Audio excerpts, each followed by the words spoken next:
walang dahil lang sapat, ngunit malinaw sa'kin na binulag mo ko ng dilat.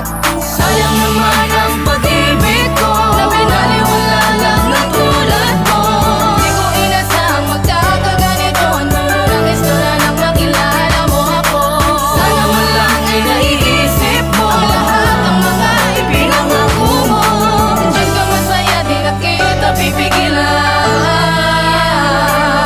Bihag ako ng mga tanong sa mga planong di natupad, mga pagkukulang ko at pagkukulang mong di pabayad. Ako'y umasa ng labis na ikaw na talaga, subalit sobrang sakit ang malaman kong di pa pala. Lahat ng mga panahon noon sa akin mo ginugol, panti lang pala na programa mo, ikaw din ang puputol. Ating nasimula na hindi mo na dinuktungan, dahil awa na lamang sa'kin ang iyong nararamdaman. Ba't kailang mo pang sabihin, ikay sa akin na kung di mo din pala ako inibig mo. Una pa lang, pagtitinti ko ay labis mo na sinamantala, itinuring pa namang kitang iba sa kanila. Minsan ka nang nagkamali pero di kita pinagdamutan, nakapatawaran at pag-unawa sa iyong katwiran. Mapangalagaan lang at mapanatili ang tamis ng relasyong ito, kahit pa magsaya ng may tiis. Ngunit wala, dapat ba na isakripisyo pa ang aking nararamdaman para sa iyong nagagawa?